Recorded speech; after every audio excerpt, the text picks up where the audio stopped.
Hello what's up everyone, welcome back to my YouTube channel grasp easily. आज का topic बहुत ही इंपॉर्टेंट टॉपिक है क्लास 10th के रिस्पेक्ट में। अगर बात करें तो बहुत बहुत इंपॉर्टेंट टॉपिक है, that is proof of irrationality. Proof that root two, root three, 5 - 2 root three, ये सब नंबर्स इरेशनल कैसे प्रूव करना है, सब कुछ मैं बताने वाली हूँ। डिटेल में बताऊंगी, कुछ भी टेंशन लेने की ज़रूरत आपको नहीं है। पहले तो आपको इस टॉपिक को शुरू करने से पहले होता है ना प्री रिक्विसाइट नॉलेज, तो वो आपका ये होना चाहिए कि आपको ये पता ज़रूर होना चाहिए कि रैशनल नंबर्स क्या होते हैं, इरेशनल नंबर्स क्या होते हैं और रियल नंबर्स क्या होते हैं। रियल नंबर्स थोड़ा सा मैं बता देती हूँ, और बता ही रही हूँ तो मैं रैशनल और इरेशनल भी थोड़ा थोड़ा बता देती हूँ ऊपर ऊपर से। ठीक है। रैशनल नंबर्स होते हैं जिनको आप P/Q के फॉर्म में लिख सकते हो, जहाँ पे P और Q इंटीजर्स और कोप्राइम होते हैं और Q कभी भी जीरो नहीं हो सकता। Irrational is just the opposite, जिनको आप P/Q के फॉर्म में नहीं लिख सकते, और जहाँ पे P और Q इंटीजर्स होते हैं और Q is not equal to zero, ऐसे में नहीं लिख सकते हो आप। ठीक है, एग्जाम्पल के लिए ले लो, जैसे पाए है ना, पाए की एग्जैक्ट वैल्यू तो 22/7 नहीं होती है। ठीक है, इसीलिए हम कहते हैं 22/7 जो है वो तो रैशनल है, लेकिन पाए इरेशनल है। इरेशनल के और एग्जाम्पल्स हो सकते हैं, जैसे root two, root three. Root four नहीं होगा क्योंकि रूट फोर एक कंप्लीट रूट है ना। रूट फोर की वैल्यू 2 होती है, राइट। और रियल नंबर्स होते हैं इन दोनों का कलेक्शन, यानी कि the collection of rational and irrational numbers is called real numbers. So I hope आपको क्लियर हो गया, नहीं उतना याद था तो आपको शायद रिवाइज हो चुका होगा अच्छे से। अब शुरू करते हैं इस टॉपिक को, that is proof of irrationality. सबसे बेसिक क्वेश्चन से स्टार्ट करेंगे। Prove that root two is irrational, सबसे बेसिक क्वेश्चन है। इससे आसान तो इस टॉपिक से मुझे नहीं लगता कोई क्वेश्चन बन सकता है। ठीक है, अब देखो, सबसे पहले तो आपको क्या करना है, हम यूज करते हैं कॉन्ट्राडिक्शन मेथड।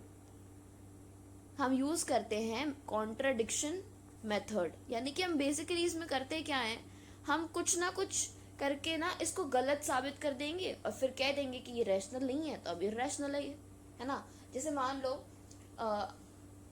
आपको ये बताना है कि कोई बर्ड कोयल नहीं है, तो आप उसको कोई और बर्ड प्रूव कर दो, तो अपने आप प्रूव हो जाएगा ना कि वो कोयल नहीं है ना। वैसे ही हम यहाँ पे भी कुछ करते हैं कि हम पहले क्या करेंगे, क्योंकि रैशनल इरेशनल प्रूव करना है, हम पहले उसको रैशनल करेंगे। कुछ ना कुछ स्टेप्स में गलती होएगी क्योंकि इरेशनल है, हमें पता है कि रूट टू इरेशनल, लेकिन प्रूव करना है हमको। हमको ये पता है कि रैशनल तो नहीं है, ये इरेशनल है, हमको पता है। हम क्या करेंगे, रैशनल प्रूव करना शुरू करेंगे, कहीं ना कहीं गलती होगी क्योंकि रैशनल तो ये है ही नहीं, और गलती होगी वहीं से हम हेंस प्रूव कह देंगे कि हाँ रैशनल नहीं है, तो हो गया रैशनल प्रूफ। ठीक है, तो ऐसे देखते हैं क्या होता क्या है, बेसिकली स्टेप बाय स्टेप समझते हैं इसको। सबसे पहले क्या करेंगे, लेट कर देंगे, कह दो भैया कि मान लो ये रैशनल नंबर है, इसको लेट कर दो कि मान लो ये भैया रैशनल नंबर है। अब अगर ये रैशनल नंबर है तो क्या ये P/Q के फॉर्म में होगा? बिल्कुल होगा। और क्या P और Q इंटीजर्स और कोप्राइम होंगे? बिल्कुल होंगे। PQ क्या होंगे? इंटीजर्स होंगे एंड कोप्राइम होंगे। एक मिनट, इंटीजर्स होंगे एंड क्या होंगे? कोप्राइम होंगे। अब क्या मैं ऐसा करूं, स्क्वायरिंग बोथ साइड्स, तो क्या कुछ गड़बड़ हो जाएगा इस इक्वेशन में? ये एक तरह से इक्वेशन ही तो है, इजंट इट? एक तरह से इक्वेशन ही तो है। क्या अगर मैं स्क्वायर करूं दोनों साइड्स पे तो इक्वेशन तो सेम ही रहेगी ना? एक बार वो भी करके देखेंगे। हम क्या लिखेंगे, स्क्वायरिंग बोथ साइड्स। कई बच्चे इस स्टेप को मिस कर देते हैं, आपको नहीं करना है इसको। Squaring both sides we get what? Root two का स्क्वायर क्या होता है? 2। पी का स्क्वायर क्या होता है? P square. और क्यू का स्क्वायर क्या होता है? Q square. आपको मिल गया 2 is equal to p square upon q square, है ना। यहाँ पे क्या हो रहा है, यहाँ पे डिवीजन हो रहा है, अपॉन का साइन दिख रहा है आपको। तो अब अगर मैं कहूँ मैं क्यू स्क्वायर को इस साइड लाना चाहती हूँ तो क्या क्या लिखेंगे, 2Q² is equal to p square, क्योंकि यहाँ पे ये डिवाइड हो रहा था, लेकिन यहाँ जाएगा तो ये मल्टीप्लाई होगा। 2 × Q² क्या होता है? 2Q²। 2q² होता है ना, 2 × q² is nothing but 2 × q² is 2q², है ना, इज इक्वल टू p²। अब ये हमारा ना एक हमें बचपन में सिखाया गया था, एक स्टेटमेंट हमें बताया गया था कि डिविडेंड जो होगा will be equal to divisor into quotient plus remainder. इस तरह का हमको कुछ सिखाया गया था बचपन में। ये काफ़ी इम्पोर्टेंट है, ये काफ़ी इम्पोर्टेंट है। अच्छा, मान लो रिमाइंडर 0 है किसी केस में, तो अगर हम उसको ना भी लिखें तो कोई दिक्कत नहीं है, इजंट इट। तो हमें क्या मिल गया, dividend is equal to divisor into quotient, है ना। रिमाइंडर अगर 0 है उस केस में बोल रही हूँ मैं, ठीक है। अब देखो यहाँ पे अगर हम इस चीज़ को देखें, ये वाला जो हमने लिखा ऊपर, इसको देखें कैसे लिखेंगे इसको हम। p² मान लो डिविडेंड है, डिवाइजर है 2 और कोशेंट है q², है ना। ये क्या है, it's nothing but 2 × q², 2 × q² ही तो है ये। तो मतलब 2 हमारा क्या है, डिवाइजर है, और q क्या है हमारा, कोशेंट क्या है हमारा, q² है ना।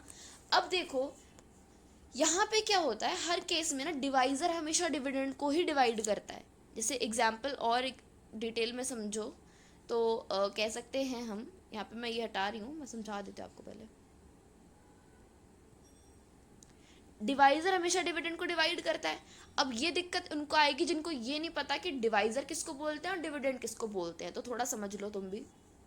अगर मैं 10 को 3 से डिवाइड कर रही हूँ तो 3 3 9 कर दूंगी, -1 आ जाएगा, माइनस करेंगे तो 1 आ जाएगा ना। अब यहाँ पे रिमाइंडर मेरा 1 आ चुका है।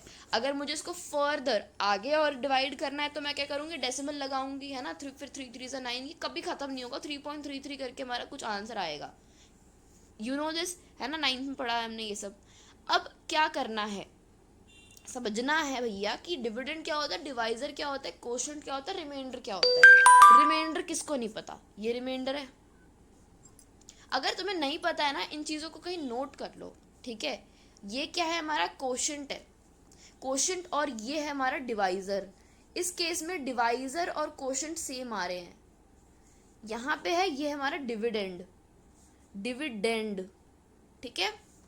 ये है हमारे पार्ट्स, किसको क्या बोलते हैं वो। अब डिवाइजर हर केस में डिविडेंड को डिवाइड करेगा, यू नो दिस। 3 हमेशा 10 को डिवाइड करेगा, रिमाइंडर 1 आएगा, ठीक है, लेकिन डिवाइड तो करेगा। वही मान लो मैंने 3 की जगह 2 लिया होता, अगर मैंने 2 लिया होता, मान लो,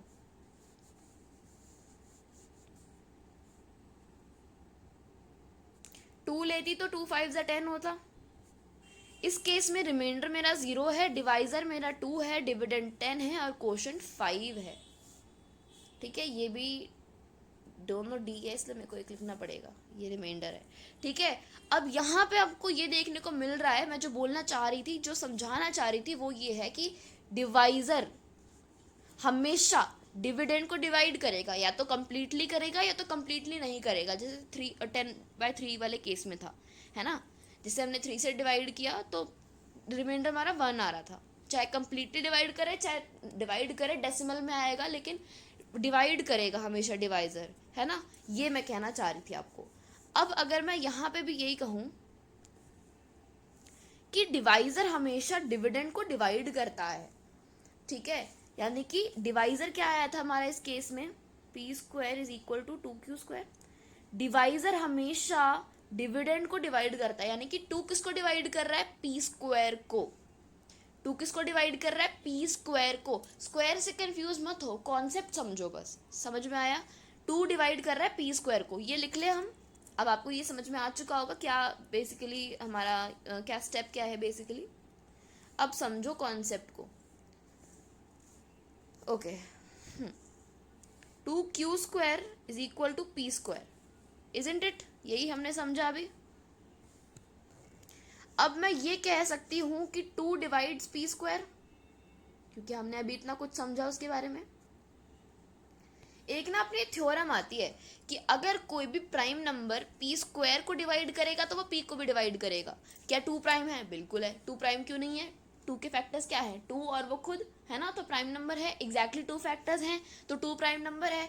प्राइम नंबर अगर पी स्क्वायर को डिवाइड कर रहा है तो वो पी को भी डिवाइड करेगा। इसी थ्योरम को लेके हम आ जाएंगे यहाँ पे।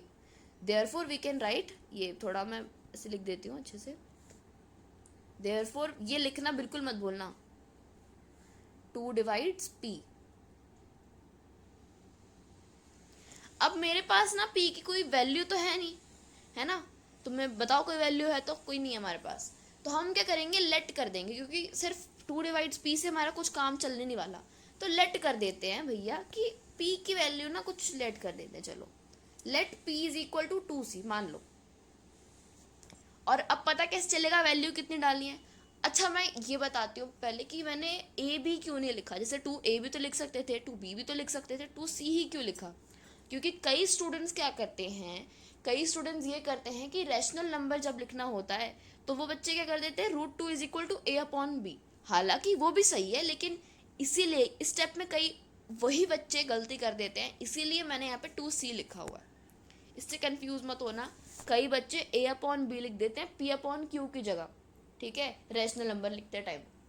तो ये भी सही है, वो भी सही है, ठीक है, आपकी मर्जी है बस।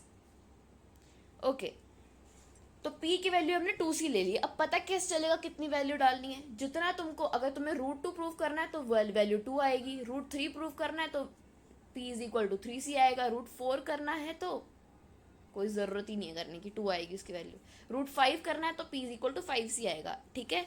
अब स्क्वायर करेंगे अगर बोथ साइड्स, तो लिखेंगे हम p square is equal to what, 2 का स्क्वायर क्या होता है, 4 होता है, और c का स्क्वायर क्या होता है, c स्क्वायर, इजंट इट?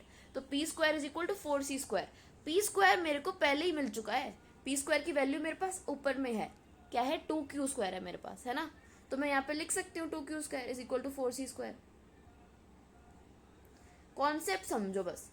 अब मेरे पास क्या है, यहाँ पे मैं ना 2 से 2 कट कर सकती हूँ, 2 से 2 कट कर दूंगी, यहाँ पे 2 आ जाएगा, यानी कि q स्क्वायर की वैल्यू आ गई 2c स्क्वायर, 2c स्क्वायर। अब जैसे हमने इस केस में करा था वैसे ही हम यहाँ पे भी करेंगे, वही सेम कॉन्सेप्ट यहाँ पे भी लिख देंगे कि 2 डिवाइड्स q स्क्वायर, तो 2 डिवाइड्स q ऑल्सो, तो 2 डिवाइड्स यहाँ पे, तो 2 डिवाइड्स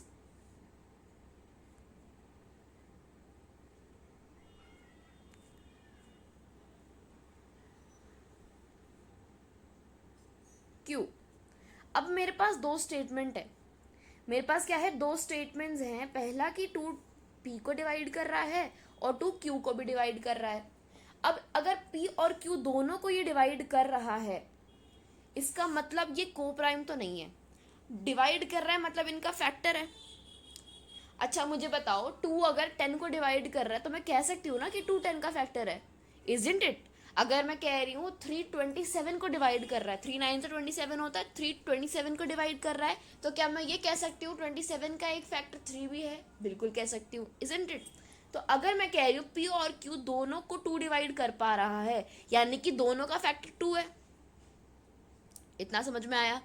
अब ये इनका एक अपना फैक्टर भी होगा, 1 भी होगा इनका फैक्टर ऑब्वियसली, है ना। अब इनके पास क्या है, ये को प्राइम है क्या नहीं है, दोनों में दोनों को ही 2 डिवाइड कर पा रहा है, इसका मतलब दोनों में फैक्टर कॉमन कौन सा है, 2 है। तो क्या ये को प्राइम होंगे? को प्राइम कौन से होते हैं? ऐसे 2 नंबर्स जिनका common highest common factor HCF 1 है, दोनों में 2 है, तो HCF 1 आने का तो कोई चांस ही नहीं होता। तो यहाँ पे हम कह सकते हैं इन दोनों स्टेटमेंट से, पहली स्टेटमेंट कौन सी, ये वाली, दूसरी स्टेटमेंट कौन सी, ये वाली, कि from here we can conclude that, इसको 1 ले लेते हैं, इसको 1 ले लेते हैं और इसको 2 ले लेते हैं, तो मैं कह सकती हूँ from 1 and 2 we can conclude that p and q have a common factor 2. This contradicts the fact that √2 is rational, hence √2 is an irrational number. ठीक है, फ्रॉम 1 and 2 हम ये कंक्लूड कर सकते हैं कि p और q का कॉमन फैक्टर है 2, ठीक है। इसको आप अपने वर्ड्स में लिख सकते हो, मैंने बस कॉन्सेप्ट समझा दिया है आपको, है ना। इसीलिए हम कह पा रहे हैं कि जो √2 है वो इरेशनल है, यहाँ से ये प्रूव हो जाएगा। देखा आपने कितना आसान था ये, मतलब कुछ तो था ही नहीं इसमें। सबसे बेसिक टाइप के क्वेश्चंस यही हैं। हमने किया क्या, सबसे पहले हमने उसको रैशनल ले लिया, रैशनल ले लिया तो पी अपॉन क्यू के फॉर्म में आ गया, इंटीजर्स भी होते हैं पी और क्यू, और कोप्राइम भी होते हैं। यहाँ पे पी और क्यू की जगह ए अपॉन बी भी लिख देते तो कोई दिक्कत नहीं होती। स्क्वायर करेंगे दोनों साइड्स, रूट टू का स्क्वायर 2 होता है, पी का स्क्वायर पी स्क्वायर होता है, क्यू का स्क्वायर क्यू स्क्वायर होता है, 2 is equal to p square upon q square. Q square को हम लेफ्ट हैंड साइड में LHS में ले आएंगे तो 2q square is equal to p square. अब यहाँ पे dividend is equal to divisor into quotient plus remainder वाला हमने स्टेटमेंट पुट कर दिया, और हमने ये कह दिया कि 2p स्क्वायर को डिवाइड कर पा रहा है, और क्योंकि 2p स्क्वायर को डिवाइड कर रहा है तो 2p को भी डिवाइड करेगा। ठीक है, लेट कर दिया, p की वैल्यू दे दी कुछ 2c, दोनों साइड स्क्वायर कर दिया, 2q square is equal to 4c square आ गया, 2 से 2 कैंसिल आउट हो गया, q स्क्वायर की वैल्यू आ गई 2c स्क्वायर। यहाँ पे फिर हमने वही स्टेटमेंट लिख दिया जैसे यहाँ पे लिखा था कि 2 डिवाइड्स क्यू स्क्वायर, तो 2 डिवाइड्स q ऑल्सो, और from 1 and 2 we can conclude that p and q have a common factor 2. This contradicts the fact that root 2 is rational. Hence, root 2 is an irrational number. ठीक है, आई hope आपको पहले type का question समझ में आ गया। वैसे पहले टाइप का क्वेश्चन का मैंने एक और एग्जाम्पल दिया है सो दैट अच्छे से क्लियर हो जाएगी।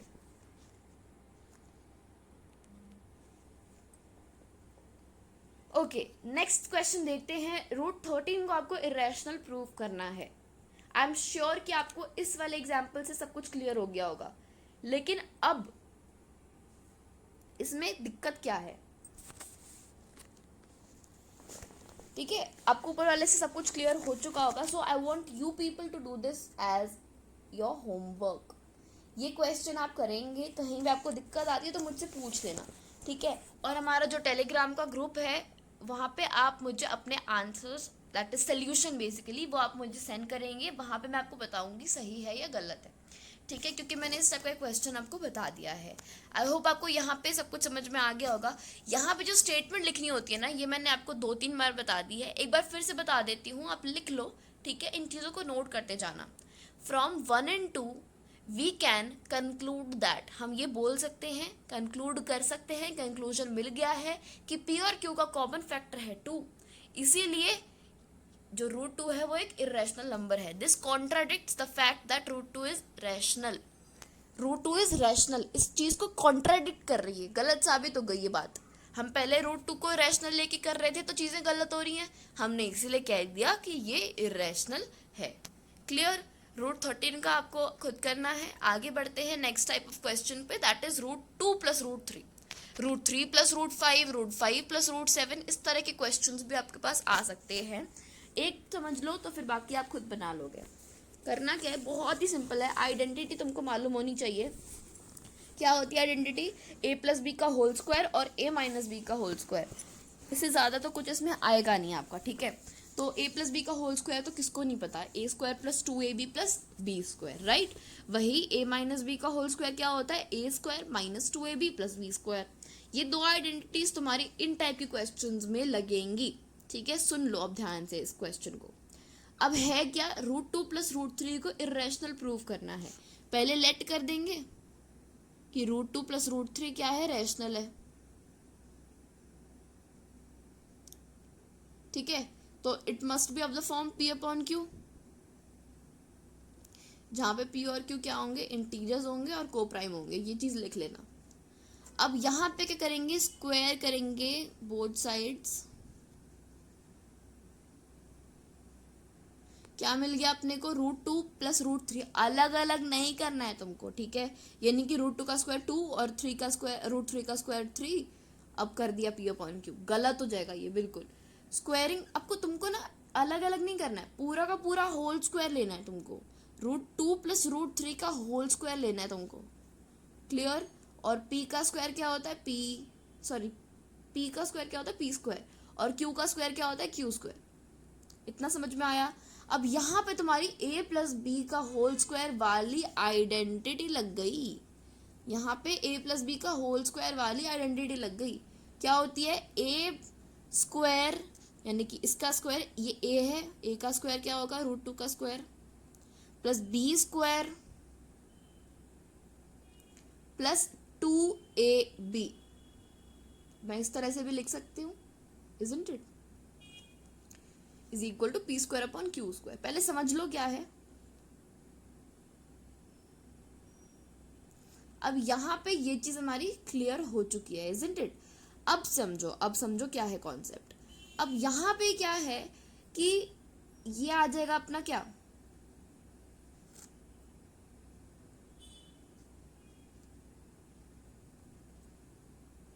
ये मैं दोबारा लिख देती हूँ बिकॉज मेरे को जगह सही नहीं लग रही बिल्कुल।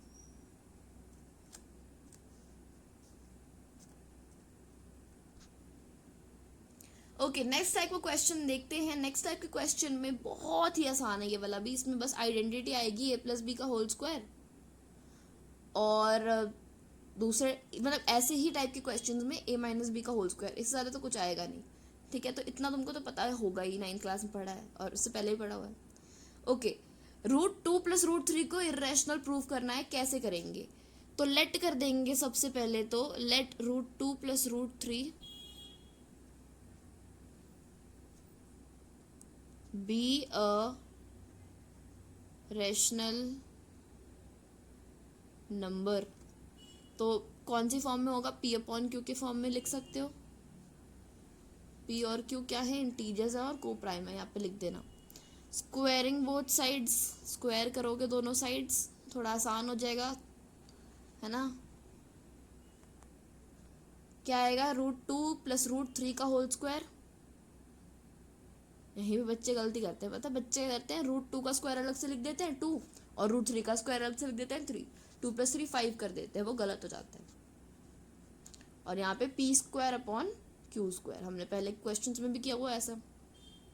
a+b का होल स्क्वायर लग गया, a², √2a है ना। √2 का स्क्वायर क्या होगा? 2, √3b है अपना, b का स्क्वायर 3, और फिर twice of a into b, है ना।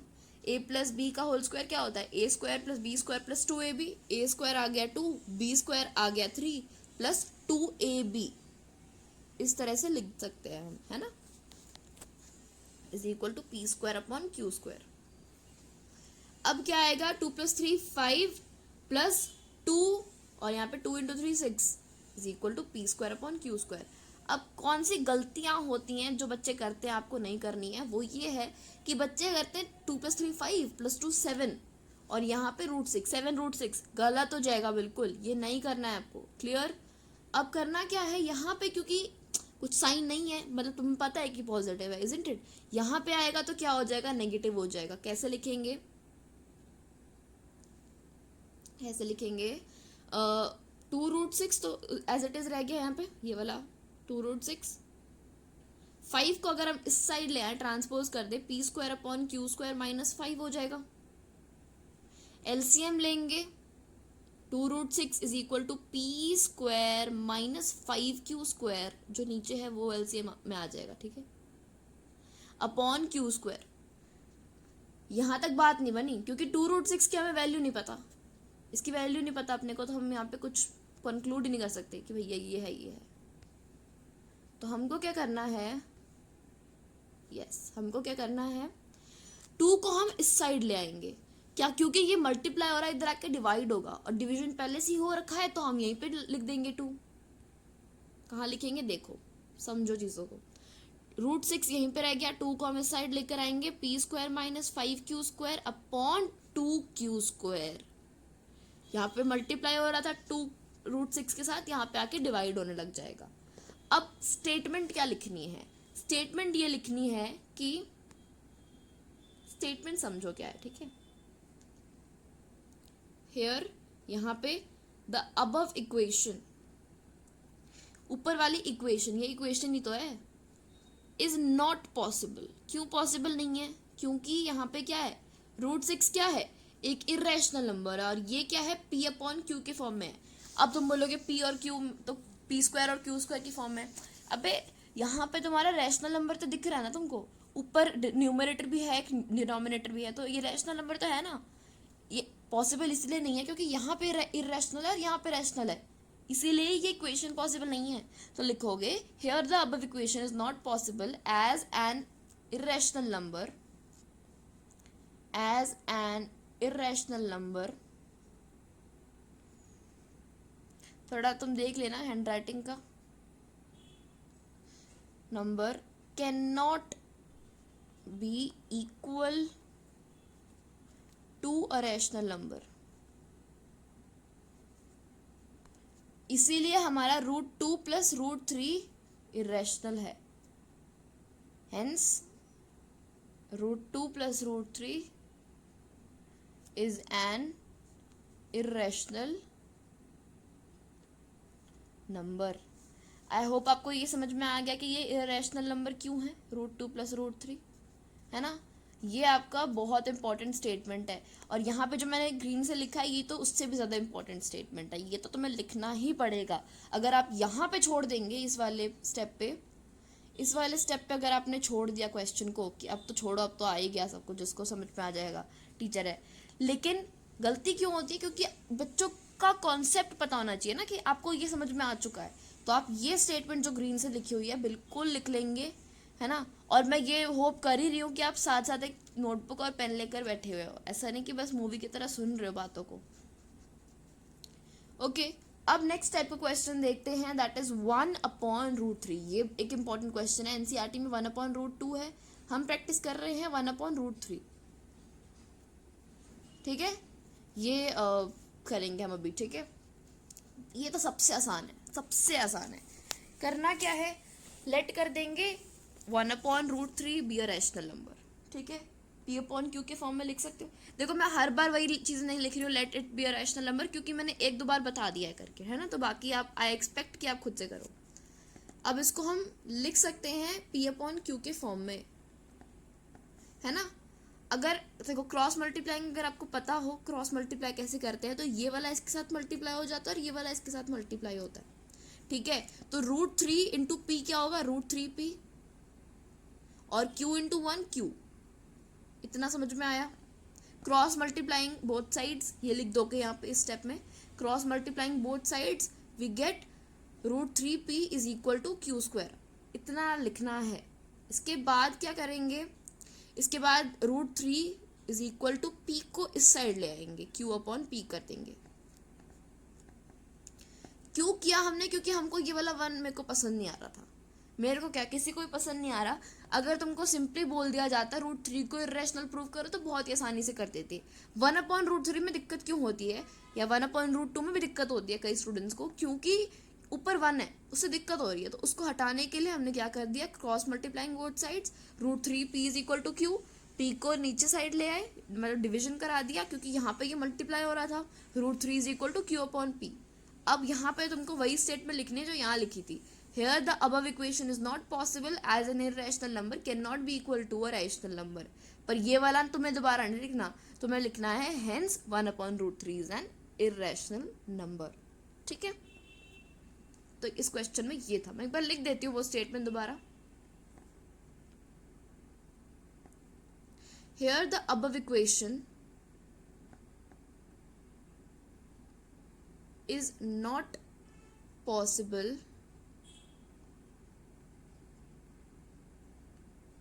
as an irrational number cannot be equal to a rational number।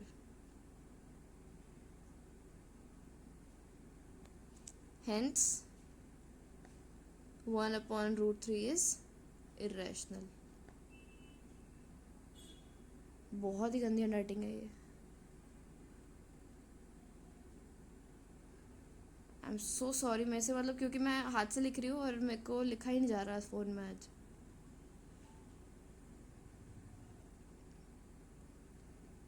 ठीक है, ये statement is very very important, ये नहीं लिखोगे तो मार्क्स कट। ये बहुत इंपॉर्टेंट स्टेटमेंट्स हैं। क्लियर, आई होप आपको ये वाला क्वेश्चन का टाइप भी समझ में आ गया। किया क्या, कुछ नहीं किया, बहुत ही आसान है ये। करना क्या है, बेसिकली इसको P/Q के फॉर्म में लिख दो, यानी कि लेट कर दिया है, रैशनल नंबर है, और यहाँ पे लिखना है बिल्कुल, जब भी लिखो ऐसे P and Q are integers and coprimes. फिर क्रॉस मल्टीप्लाइंग बोथ साइड्स वाला स्टेटमेंट लिखोगे, √3p is equal to q, p को हम राइट हैंड साइड में ले आए, √3 इज इक्वल टू q/p। अब यहाँ पे क्योंकि ये राइट हैंड साइड में एक रैशनल नंबर है और √3 हमको पता है कि रैशनल नंबर है। कई बार क्या होता है, इस टाइप के क्वेश्चंस ना आपको 5 मार्क में आ जाते हैं, तो आप बच्चे समझते हैं कि इसको ना ढंग से लिखेंगे तो आएंगे 5 मार्क्स, नहीं। वैसे तो इस टाइप के क्वेश्चन 3 मार्क या 2 मार्क में आ जाते हैं, लेकिन अगर ये 5 मार्क में आता है तो पहले आपको √3 को इरेशनल प्रूव करना है। जैसे हमने √2 को स्टार्टिंग में किया, वैसे √3 को इरेशनल प्रूव कर दोगे, फिर 1/√3 को करोगे इरेशनल प्रूव। क्लियर? आगे बढ़ते हैं। Prove that 3√7 is irrational. 3√7 को इरेशनल प्रूव करना है, सबसे आसान है ये वाला भी बहुत आसान है। मतलब देखो, लेट कर दिया, रेशनल नंबर है √3, 3√7 is equal to P/Q, P and Q are integers and coprime, लिख देना इसको।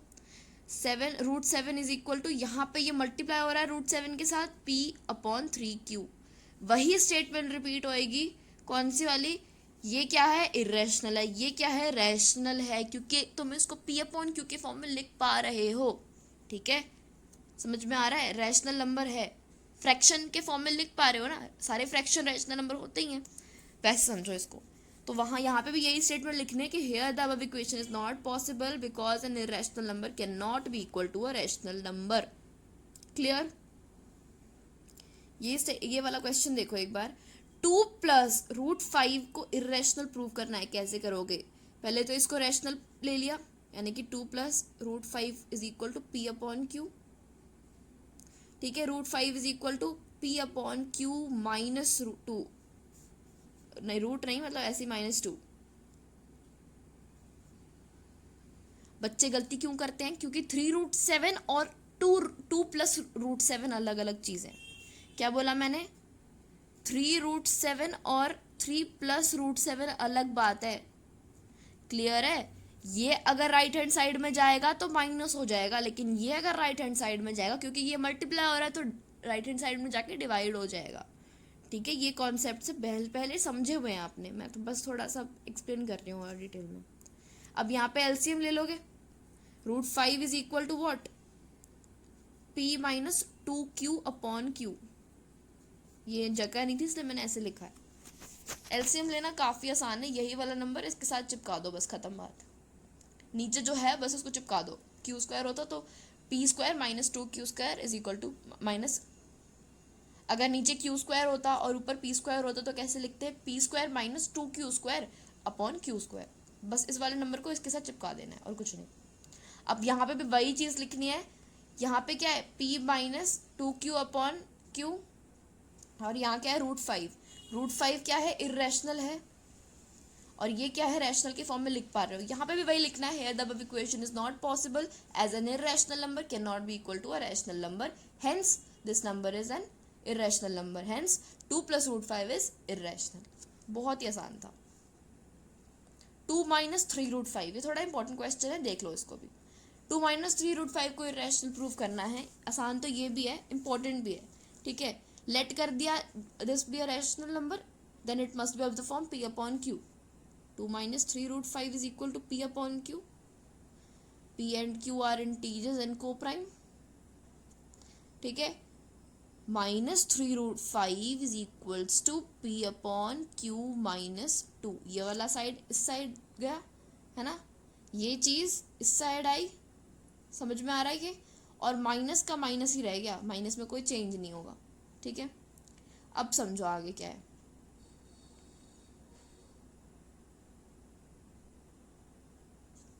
√5 is equal to, sorry 3√5 is equal to P - 2Q/Q। LCM ले लिया। ठीक है, √5 की वैल्यू क्या है? यहाँ पे मल्टीप्लाई हो रहा है, नीचे चला जाएगा, P - 2Q/ माइनस है यहाँ पे, सॉरी, -3Q।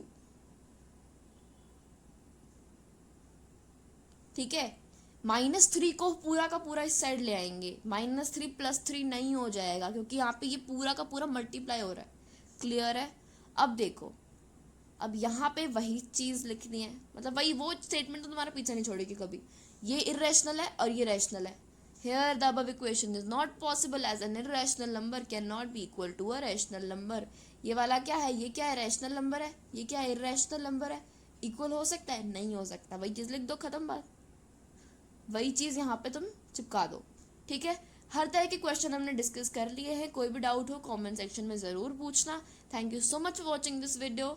आई होप आपको चीज़ें समझ में आई हैं, क्लैरिटी मिल गई है क्या है इस चैप्टर में, सॉरी इस टाइप के क्वेश्चंस में। ठीक है, कोई भी डाउट हो कमेंट सेक्शन में पूछ लेना। ठीक है, मैं आपका डाउट हमेशा मेरे लिए प्रायोरिटी होता है।